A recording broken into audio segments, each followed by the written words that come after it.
Just 2 weeks ago, the SBA made one of the biggest policy changes in agency history. And if you missed it, you might be leaving millions of dollars on the table. On May 18th, 2026, Administrator Kelly Loeffler announced that businesses can now combine SBA 7A and SBA 504 loans for up to $10 million in government-backed financing. That's double what was possible before. But here's what most business owners simply don't understand. This isn't just about bigger loan amounts. This changes the entire game for how you build wealth through your business. My name is Siegel. I'm the founder of Small Biz Heroes. I've helped business owners secure over $80 million in funding, and I can tell you with confidence, this is the most significant opportunity I've seen for established businesses in the last decade. Most people think SBA loans are just cheap money. They're wrong. SBA loans are cheap money, but they're also wealth building tools disguised as business loans. And now, with access to $10 million in combined funding, the wealth building potential has just doubled, but only if you know how to use it. Let me break down exactly what changed and why it matters. Before May 18th, if you had an SBA 7A loan for $3 million, you could only get up to $2 million more through the 504 program, hitting the $5 million combined cap. You were done. Now, effective July 4th, 2026, qualified borrowers can access up to $5 million through the 7A program and up to another $5 million through the 504 program.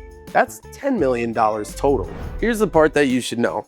These programs, they serve different purposes. The 7A is your workhorse. It's for working capital, smaller equipment purchases, and business expansion. The 504 program is your wealth builder. It's for longer term, fixed rate financing for heavy machinery, or for major assets like commercial real estate that appreciate over time. Now you can actually maximize both of these strategies simultaneously up to $10 million. This isn't going to be for every business, but if you fit the following profile, pay attention. You're an established business with at least 2 years of profitable history. Your personal credit score is above a 680. And you have strong cash flow, and you can demonstrate a debt service coverage ratio of at least $1.25 in profit for every dollar that you spend on your monthly payment for the amount of the loan that you want. You also understand the difference between using capital for growth versus using capital for survival. If that sounds like you just gained access to wealth building leverage that was previously reserved for much larger companies. Industries that benefit most from this change in policy at the SBA agency are manufacturing, construction, logistics, energy, food production, or any capital-intensive business that needs to own real estate or significant equipment to grow. Now I'm going to tell you guys the wealth building strategy. Here's how the most sophisticated business owners are going to use this change. Stage 1, build your foundation and start with a SBA 7A loan. Use this to stabilize, grow, and increase your revenue, as well as improve your debt service coverage ratio with higher profitability and margins. Stage 2, acquire appreciating assets. Once your cash flow is strong, leverage the 504 program for real estate acquisition. Instead of renting, you're building equity in an asset that is appreciating while housing your operations. Stage 3, scale and multiply. With both programs maximized at $5 million each, you can acquire competitors, expand locations, or vertically integrate your supply chain. The possibilities are endless. This isn't just about growing a business anymore. It's about building generational wealth. Let me give you a real example from my book. I worked with a manufacturing client who started with a $1.2 million 7A loan to upgrade equipment and expand production capacity. 6 months later, when his cash flow increased by 40% due to all the upgrades and efficiencies, we were able to secure a $3.8 million 504 loan to purchase the building that he was renting. In 18 months, he went from paying rent to building equity in an appreciating asset, and he also increased production capacity by 60%, positioning himself to acquire a key competitor. That's the power of strategic SBA financing. Now imagine doing that with $10 million in combined firepower instead of $5 million. The application strategy. This is something that most people get wrong. They think bigger limits means easier approval, and that's backwards thinking. You still need to qualify. Higher loan amounts mean more scrutiny. The underwriting process becomes more detailed because more capital is at risk for the financial institution that you're getting the funding from.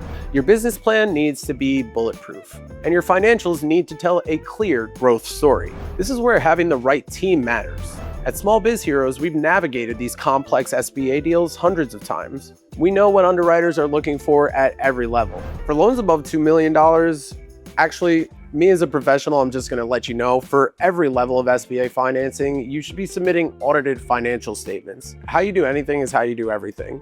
And if you carry your business at a professional level when it's making less revenue and you have audited financial statements, you're gonna do better overall and you're gonna be on top of your numbers for real. If you just compile statements by exporting them from your QuickBooks or something like that, they might not be the actual financials that your business is generating.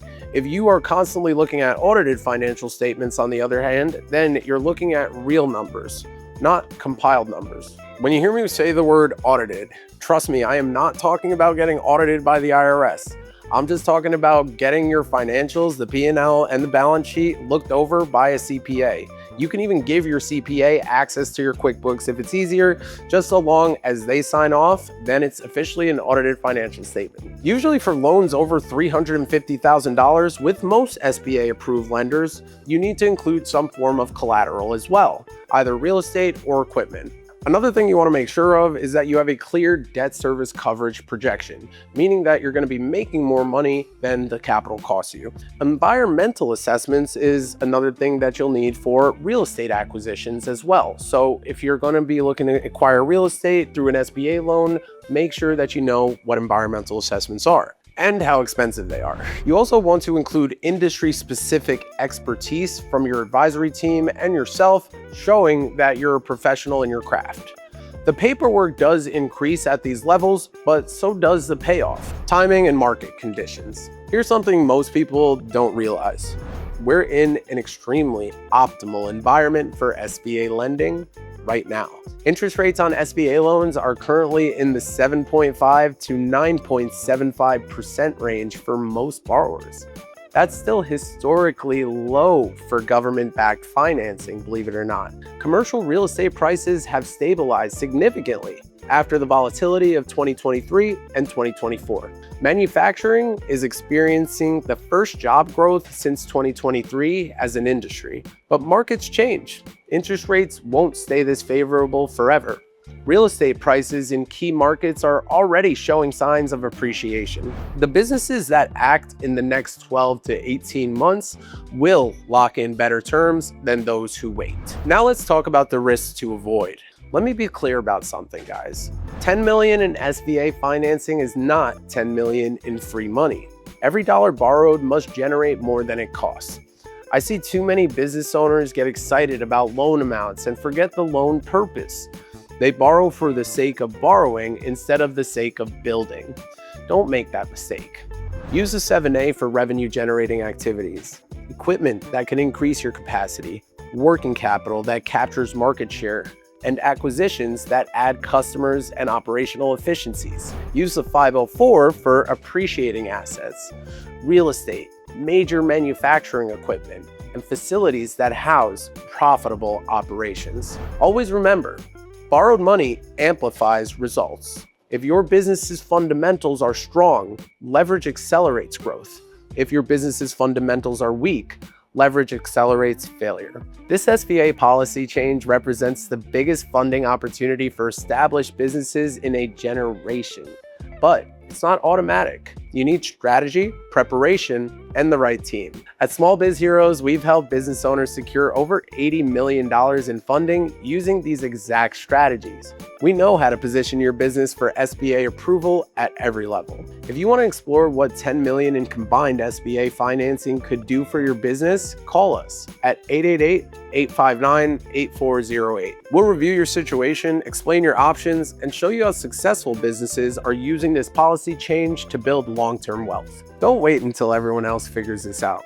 The businesses that act first get the best terms, the best real estate opportunities, and the best acquisition targets. And before you go, make sure to check out my other videos on SBA loans and business credit strategies. I drop a new video every Friday. I break down everything you need to know to position yourself for funding success. Call my office or click the link in my bio if you have any questions or need better help getting paired with the right funding strategy for your business. Let's turn this policy change into your competitive advantage.